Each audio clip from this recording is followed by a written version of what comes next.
मौसम खुलने के बाद चार धाम में लौटी रौनक। गंगोत्री और यमुनोत्री में भक्तों का उमड़ा जनसैलाब। चार धाम यात्रियों में देखा जा रहा है भारी उत्साह। खटीमा में अवैध खनन पर प्रशासन ने कार्रवाई करते हुए अवैध खनन से भरे ट्रैक्टर ट्रॉली को किया सीज। मामले में आगे की कार्रवाई जारी।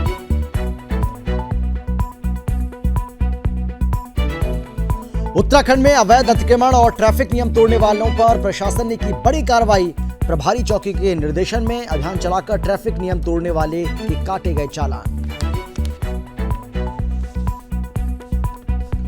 उत्तराखंड में मौसम विभाग ने पर्वतीय इलाकों में भारी बारिश के साथ ओलावृष्टि की जताई संभावना।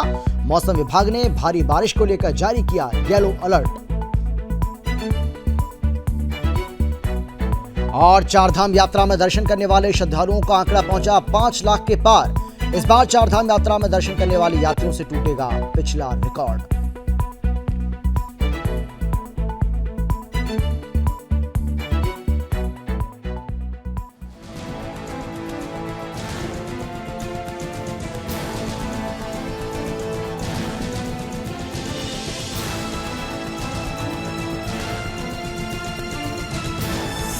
आप देख रहे हैं सुदर्शन न्यूज।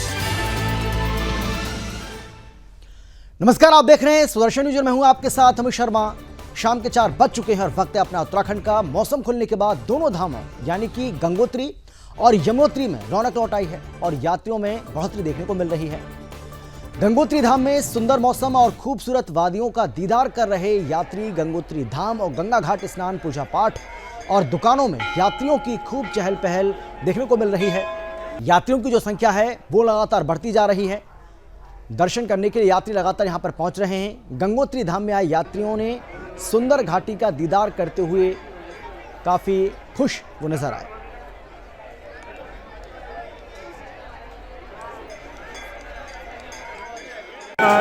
बड़ा आनंद आया गंगोत्री धाम में आकर के। यहाँ की सुविधा बड़ी अच्छी, वातावरण बड़ा अच्छा, मौसम तो बहुत ही अच्छा है। धूप निकलने के बाद और अच्छा लग रहा है। माँ गंगा जो भी यहाँ पर आए सबसे मनोकामना पूर्ण करे।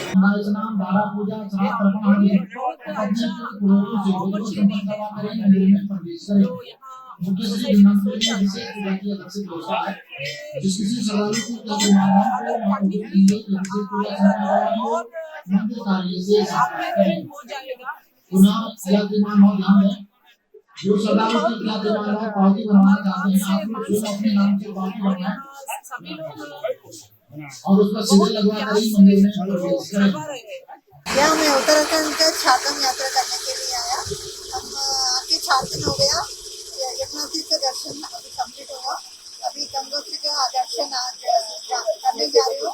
इधर सो आसम है प्लेसेस, इधर भी देखे तो भी मन खुश हो जा रही। हम बहुत प्रसन्न हो गया। Thank you. और चलिए आपको लिए चलते हैं यूपी के अयोध्या, जहां सीएम योगी कुछ बोल रहे हैं। सुनिए क्या कुछ कह रहे हैं। जोड़ करके नगर निगम बनाया, बड़ा नगर निगम, जिससे स्मार्ट सिटी के रूप में अब हम इसको सूर्यवंश की राजधानी होने के नाते देश की पहली सोलर सिटी भी बनाने जा रहे हैं। पूरी ऊर्जा, जितनी बिजली होगी, जितनी ऊर्जा होगी, ये सब हाइड्रो पावर, थर्मल पावर नहीं, बल्कि सोलर पावर से ही ये सब जलेगा। और उसके लिए हम एक व्यवस्था बना रहे हैं, बहुत बड़ा प्लान तैयार कर रहे हैं यहाँ का। वह कार्यक्रम तो उस अयोध्या के बारे में पहले नगर निगम बनाया। नगर निगम इसलिए जिससे अयोध्या को एक स्मार्ट सिटी और एक सेफ सिटी के रूप में, एक सुरक्षित, सुंदर और सुव्यवस्थित सिटी के रूप में विकसित किया जा सके। अयोध्या के भाग्य से फैजाबाद का भी विकास हो जाएगा इसी बहाने। और इसीलिए इस कार्यक्रम को आगे बढ़ाने का एक कार्यक्रम किया गया। फिर जनपद का नाम बदला, फिर कमिश्नरी का नाम भी बदला, और अब तो एयरपोर्ट बन रहा है, इंटरनेशनल एयरपोर्ट है। देश और दुनिया के किसी भी क्षेत्र में जाने के लिए अब आपको लखनऊ या गोरखपुर नहीं जाना पड़ेगा, वाराणसी नहीं जाना पड़ेगा, दिल्ली नहीं जाना पड़ेगा। अयोध्या से ही फ्लाइट से बैठे और देश और दुनिया के किसी भी कोने में आप जाकर के अपने आयोजन में भागीदार बन सकते हैं। अब यहीं से आपको सारी यात्राएं करनी पड़ेंगी। रेलवे की बहुत अच्छी सेवाएं यहां से प्रारंभ होने वाली है और अभी तो हम लोग एक नई व्यवस्था के लिए कार्य कर रहे हैं। इस चुनाव के बाद तत्काल हम कार्य उस पर सर्वे का काम प्रारंभ करने वाले हैं। आपने देखा होगा 3 वर्ष पहले हम लोगों ने कोरिया की पहली महिला को, यानी वहां की जो राष्ट्रपति हैं उनकी पत्नी यहां आई थी उस कार्यक्रम में, और फर्स्ट लेडी को यहां पर ला करके हम लोग दीपोत्सव का में मुख्य अतिथि के रूप में उन्हें यहां सम्मान किया था।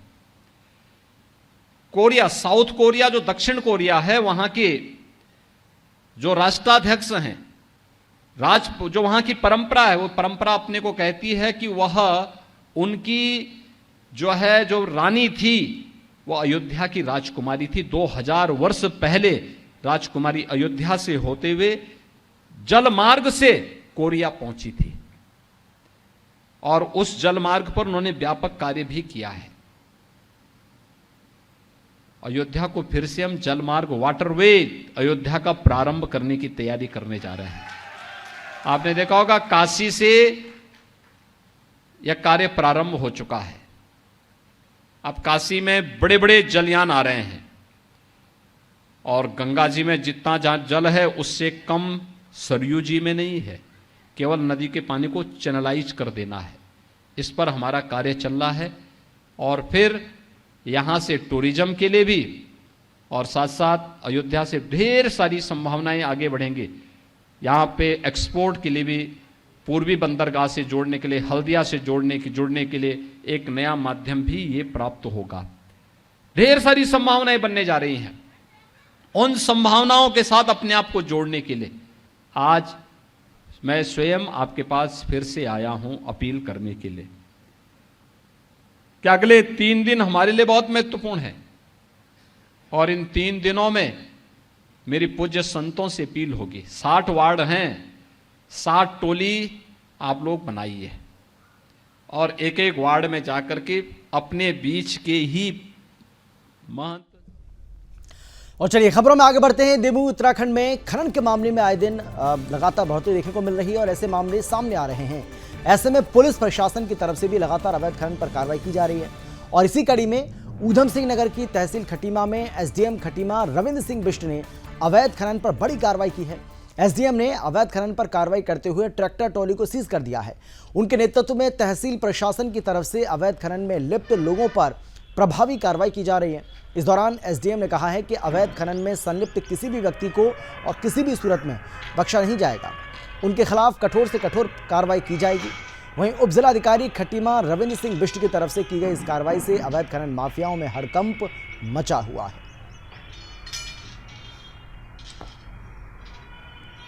खनन की काफ़ी हमें शिकायत प्राप्त होती है। उसी क्रम में हम लगातार इसमें जांच भी कर रहे थे, लेकिन उनके फील्डर्स यहाँ पर लगे हुए हैं जो कि जैसे हमारी गाड़ी बाहर निकलती है तो उनको खबर पहुँच जाती है तो वो वहाँ से साइड हो जाते हैं। लेकिन आज सुबह सुबह हमने दोनों तरफों से छापा मारा तो एक ट्रैक्टर ट्रॉली हमारे पकड़ में आई जिसको हमने तहसील में अभी जमा कर दिया जाए। सर आगे भी लगातार अवैध खनन के खिलाफ कार्रवाई की जाएगी और इनको सचेत कर रहा हूँ कि जो भी जुर्माने के अलावा मुकदमा भी दर्ज किया जाएगा लगातार ये माने नहीं तो। उत्तराखंड के जिला ऊधम सिंह नगर की थाने खटीमा के अंतर्गत लगने वाली बाजार पुलिस चौकी खटीमा में प्रभारी चौकी इंचार्ज दीप पिलखवाल ने यातायात व्यवस्था को चाक चौबंद करने के लिए यातायात नियम में को तोड़ने वालों के खिलाफ कार्रवाई की है। आपको बता दें कि चौकी इंचार्ज ने यातायात के नियमों का उल्लंघन करने वाले 4 लोगों के नगद चालान कर 5500 रुपए का संयोजन शुल्क वसूल किया। इस दौरान पुलिस प्रशासन की तरफ से खटीमा में चेकिंग अभियान चलाकर यातायात नियम तोड़ने वालों पर कार्रवाई करते हुए चालान काटे गए। इस बीच 2 वाहनों को सीज भी किया गया।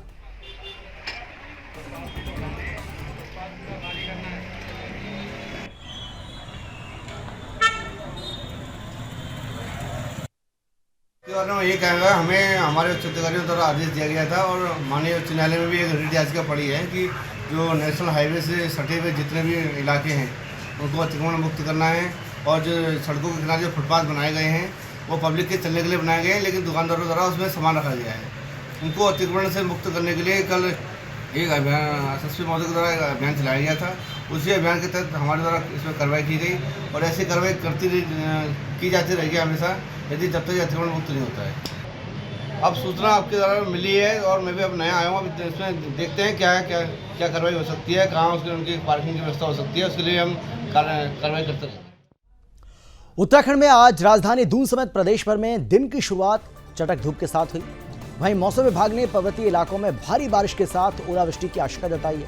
साथ ही कहीं तेज गर्जना के साथ बिजली चमकेगी। मौसम विभाग की ओर से इसे लेकर येलो अलर्ट भी जारी किया गया है। मौसम विभाग की ओर से जारी पूर्वानुमान के अनुसार प्रदेश के पर्वतीय इलाकों के साथ ही मैदानी इलाकों में भी कहीं कहीं बारिश और तेज गर्जना होने की आशंका है। जबकि मंगलवार को उत्तरकाशी, रुद्रप्रयाग, चमोली और पिथौरागढ़ के ऊंचे वाले क्षेत्रों के कुछ स्थानों पर हल्की बारिश और गर्जना हो सकती है। वहीं भारी बारिश और ओलावृष्टि को लेकर मौसम विभाग ने पुलिस और प्रशासन को अलर्ट रहने की सलाह दी है।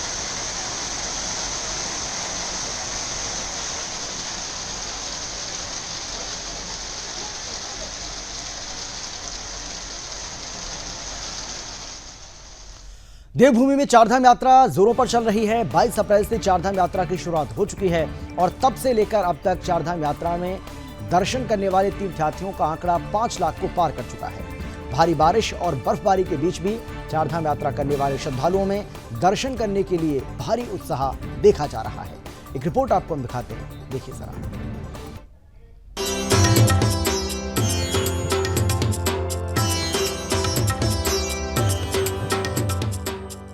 उत्तराखंड में 22 अप्रैल से चारधाम यात्रा का आगाज हो चुका है। बता दें कि बद्री, केदार और गंगोत्री साथ ही यमुनोत्री धाम के कपाट खुल चुके हैं। वहीं चारधाम यात्रा में केदार घाटी में बारिश और बर्फबारी के बीच बाबा केदार के दर्शन के लिए तीर्थ यात्रियों को काफी उत्साह है। देवभूमि में हुई भारी बारिश और बर्फबारी के बीच भी बाबा के भक्तों का उत्साह कम नहीं हुआ। हर दिन 1,75,000 श्रद्धालुओं ने दर्शन किए हैं। पर्यटन विभाग की ओर से जारी रिपोर्ट के अनुसार 22 अप्रैल से 7 मई तक केदारनाथ, बद्रीनाथ, गंगोत्री और यमुनोत्री धाम में 5,05,286 लाख से ज्यादा यात्रियों ने दर्शन किए हैं। इसमें केदारनाथ धाम में 1,75,000, बद्रीनाथ में 1,18,116, गंगोत्री में 1,13,000, यमुनोत्री मंदिर में 1 लाख श्रद्धालु दर्शन कर चुके हैं। वहीं चारधाम यात्रा को लेकर राज्य सरकार की तरफ से भी तीर्थ यात्रियों की सुविधाओं को ध्यान में रखते हुए सारी व्यवस्थाएं की गई हैं। चाहे वो स्वास्थ्य संबंधी व्यवस्थाएं हो, चाहे तीर्थ यात्रियों के रहने खाने पीने से संबंधित हो, तीर्थ यात्रियों का पूरा ध्यान रखा जा रहा है ताकि आने जाने वाले भक्तों को किसी प्रकार की कोई परेशानी न हो।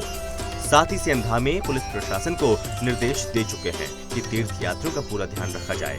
वहीं चारधाम यात्रा के दौरान भारी बारिश भी हो रही है, जिसके लिए सीएम धाम में उत्तराखंड के रुद्रप्रयाग में पुलिस प्रशासन को बड़ी कामयाबी हाथ लगी है। आपको बता दें कि सिरकुल क्षेत्र के एक होटल के बाहर युवक से मारपीट और फायर झोंकने के 2 आरोपियों को पुलिस और एसओजी की टीम ने तमंचे के साथ गिरफ्तार कर लिया। पुलिस ने यह दावा किया है कि दोनों गैंगस्टर के लिए काम करते थे। आपको बता दें कि गैंगस्टर भंडारी पुलिस के डर से पूर्व में किए गए केस में जमानत तुड़वाकर जेल चला गया है। घटना में शामिल एक आरोपी अभी फरार बताया जा रहा है। एसपी सिटी मनोज कुमार कात्याल के मुताबिक 1 मई 2023 को चौकी सिरकुल पर सूचना मिली कि किच्छा की शातिर गैंगस्टर आशु भंडारी ने अपने साथी बदमाशों के साथ एक होटल के सामने हाईवे पर लड़के के ऊपर गोली चलाई है। घटना की पुष्टि होने पर पुलिस ने तत्काल पीड़ित से तहरीर लेकर आरोपियों के खिलाफ मामला दर्ज कर लिया। साथ ही मामले में जांच के दौरान 2 आरोपियों को गिरफ्तार कर लिया। अब आरोपियों के पास से एक अवैध देसी तमंचा, एक जिंदा कारतूस, 12 बोर भी बरामद किया गया है। फिलहाल मामले में आरोपियों से पूछताछ चल रही है।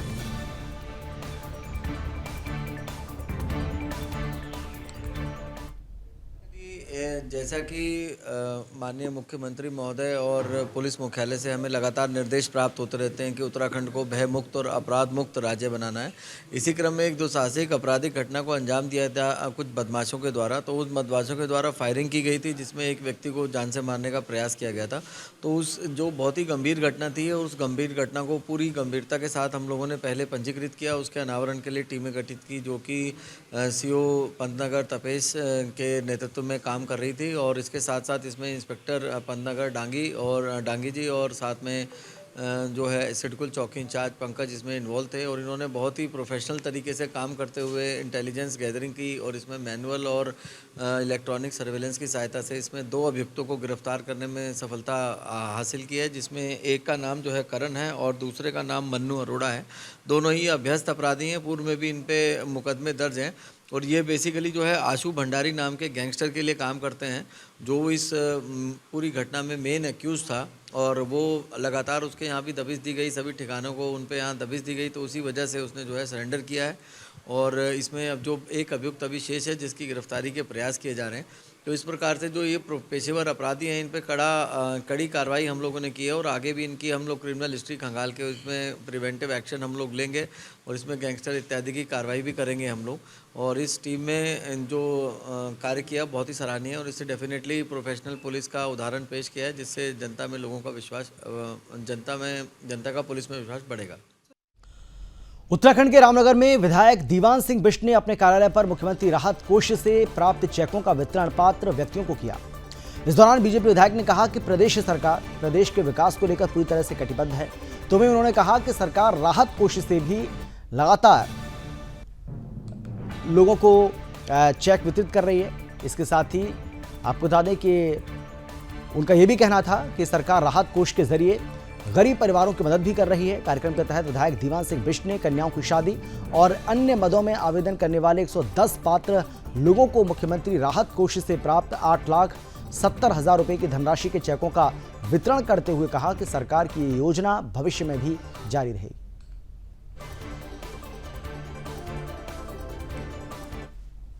मुख्यमंत्री विवेकाधीन कोष से विशेषकर जो गरीब परिवार हैं जिन्होंने अपनी बच्चियों की शादियां की हैं, सरकार की ओर से 5,000 का और अन्य मद भी हैं, उनको 110 लोगों को ये चेक दिए गए हैं जो 8,70,000 जिनकी धनराशि बैठती है। तो मैं मुख्यमंत्री जी का आभार व्यक्त करना चाहता हूं कि जो उनकी योजना है कि गरीब व्यक्ति तक योजनाओं का लाभ मिले, उसके लिए मैं उनका धन्यवाद करना चाहता हूं। देवभूमि उत्तराखंड में धोखाधड़ी और साइबर ठगी के मामले आए दिन सामने आते रहते हैं। ऐसे में लोगों को धोखाधड़ी से बचाने के लिए पुलिस प्रशासन की तरफ से समय समय पर जागरूकता अभियान चलाकर जागरूक भी किया जाता है। और इसी कड़ी में रामनगर से विदेशों में जाकर धोखाधड़ी का शिकार होने वाले भारतीय लोगों और स्टूडेंट्स की मदद करने वाली NRI लोगों की संस्था की तरफ से लोगों को जागरूक भी किया जा रहा है। इस दौरान लोगों को धोखाधड़ी को लेकर जागरूक किया गया। नेशन वाइड एजुकेशनल सर्विस के MD बलराम चौधरी ने बताया है कि आजकल Canada, UK, USA, Australia, New Zealand सहित विदेश जाने वाले पर्यटकों और नौकरी पेशा लोगों, पढ़ाई के लिए विदेश जाने वाले छात्र छात्राओं के साथ उत्तराखंड में एजेंटों की तरफ से धोखाधड़ी की जाती है। इस कारण वो विदेशों में जाकर फंस जाते हैं। ऐसे में NRI और पुलिस प्रशासन की तरफ से लोगों की मदद करते हैं।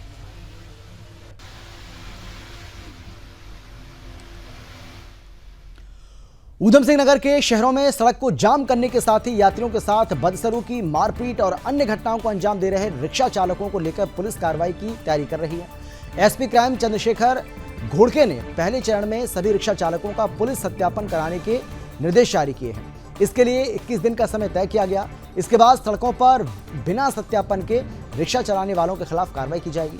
SP क्राइम चंद्रशेखर घोड़के ने कहा है कि जिले में बड़े पैमाने पर चालकों की तरफ से आपराधिक घटनाओं को अंजाम देने की शिकायतें मिल रही हैं। यात्रियों के लिए मारपीट, गाली गलौज, सामान छीनना और लूट की घटनाओं को भी अंजाम दिया जा रहा है। वहीं पुलिस की तरफ से कार्रवाई करने पर ऐसे लोग विरोध शुरू कर देते हैं, जिससे अपराधियों की पहचान भी नहीं हो पा रही है। उन्होंने कहा कि अब सभी रिक्शा चालकों का पुलिस सत्यापन किया जाएगा और इसके लिए 21 दिन का समय दिया गया है। इस बीच सत्यापन न कराने वाले चालक का रिक्शा सीज करने के साथ ही चालक के खिलाफ कार्रवाई की जाएगी। साथ ही ये भी बताया जा रहा है कि जिले में बड़ी संख्या में बाहर से आए अपराधी किस्म के लोग रिक्शा का संचालन कर रहे हैं और मौका लगते ही ऐसे लोग आपराधिक घटनाओं को अंजाम भी देकर फरार हो जाते हैं। फिलहाल पुलिस की कार्रवाई से इस पर रोक लगने की उम्मीद की जा रही है।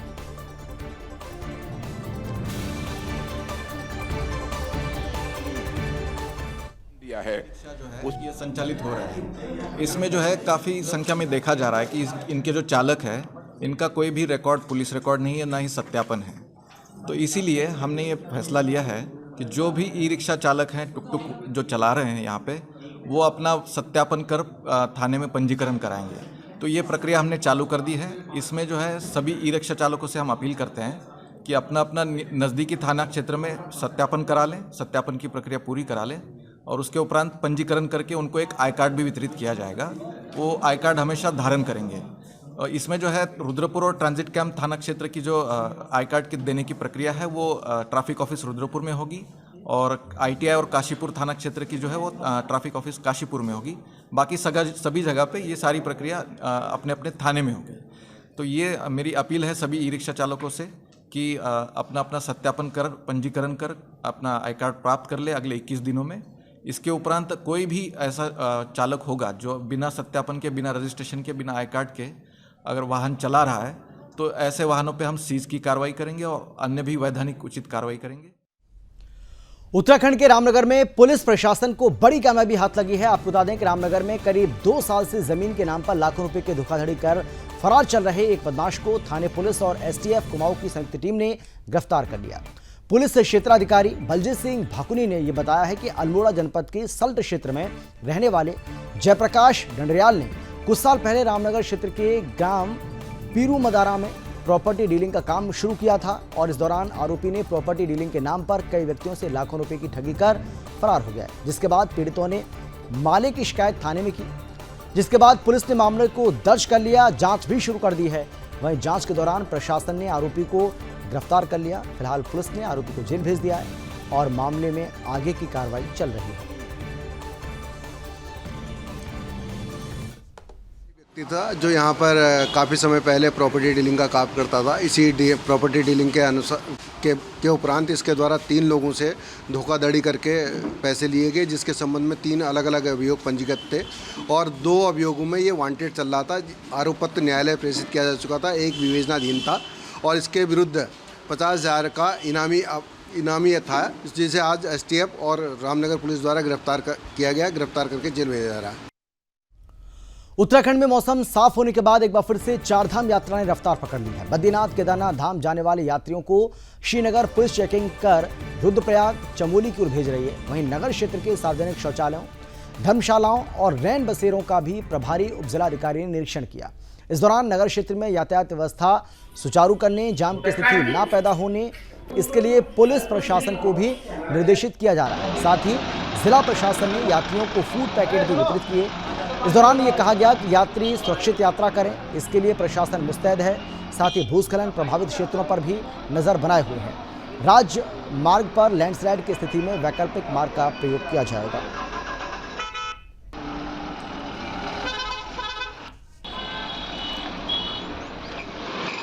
पार्किंग में जो शौचालय लगे हैं तथा पूरे शहर भर में जो शौचालय हैं उनका निरीक्षण किया गया। अभी सफाई की व्यवस्था ठीक है हमारे यहाँ पर।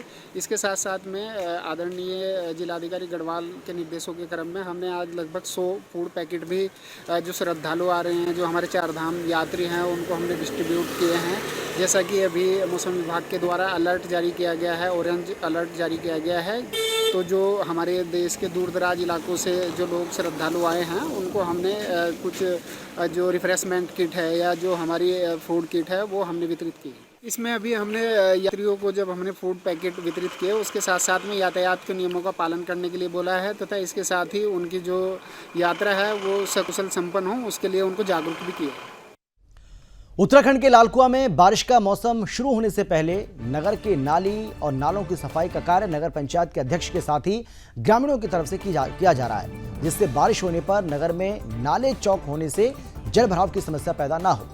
इस बीच ग्रामीणों ने पूरे नगर में स्वच्छता अभियान चलाया, जिसके तहत पूरे नगर में सफाई अभियान के तहत साफ सफाई की गई। वहीं वर्तमान में अभी नगर के बड़े नालों को चिन्हित कर उनकी सफाई कराई जा रही है। इसके बाद सभी गली मोहल्लों में सफाई कर्मचारियों की तरफ से नालियों की सफाई भी की जा रही है, जिससे बारिश के दिनों में नालियों में कचरा भर जाने से बंद ना हो।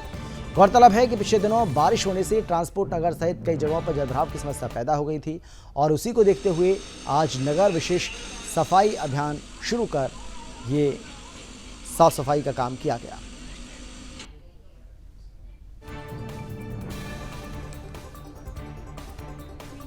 उत्तराखंड के लालकुआ नगर की अंग्रेजी शराब की दुकान में आबकारी विभाग ने छापेमारी की है और छापेमारी के दौरान शराब की दुकान में कई अनियमितताएं मिली हैं, जिसके बाद आबकारी निरीक्षक ने दुकान से बरामद शराब की बिक्री रोकते हुए 3 दिन के अंदर शराब के वास्तविक कागजात प्रस्तुत करने के निर्देश दिए हैं।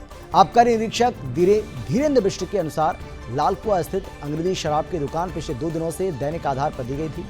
छापेमारी के दौरान दुकान संचालक ने दुकान में रजिस्टर नहीं रखा था।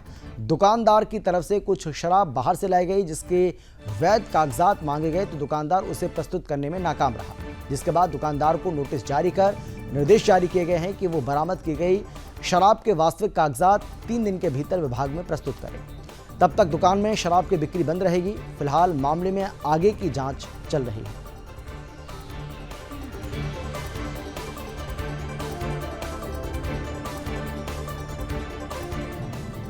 उत्तराखंड राज्य के पुलिस महानिदेशक अशोक कुमार की तरफ से राज्य की कानून व्यवस्था को सुदृढ़ बनाए रखने के लिए लगातार अभियान चलाया जा रहा है और इन्हीं अभियानों में से एक महत्वपूर्ण राज्य में बढ़ते वन्य जीव जंतुओं की अवैध तस्करी में लिप्त तस्करों की अवैध गतिविधियों को रोकथाम और धरपकड़ के लिए एसएसपी एसटीएफ आयुष अग्रवाल ने अपनी टीमों को निर्देशित किया था। इसी क्रम में सीओ एसटीएफ सुमित पांडे ने निरीक्षक एमपी सिंह के नेतृत्व में टीम का गठन किया और इसी कड़ी में उत्तराखंड एसटीएफ की टीम ने तराई पूर्वी वन प्रभाग सुरई वन क्षेत्र की टीम के साथ मिलकर संयुक्त कार्रवाई कर खटीमा पूरनपुर मार्ग स्थित सुरई पुल के पास 2 शातिर वन्यजीव तस्कर को गिरफ्तार किया, जिनके कब्जे से 4 किलोग्राम 700 ग्राम पेंगोलिन शल्क बरामद हुआ और गिरफ्तार दोनों तस्करों ने एसटीएफ को पूछताछ में बताया है कि इस पेंगोलिन का शिकार उन्होंने इसी साल मार्च महीने में महू फ्रेंज माधोटांडा पीलीभीत के जंगल से किया था। और इसी के साथ इस बुलेटिन में फिलहाल इतना ही, लेकिन देश और दुनिया की बाकी खबरों के लिए आप देखते रहिए सुदर्शन न्यूज। नमस्कार।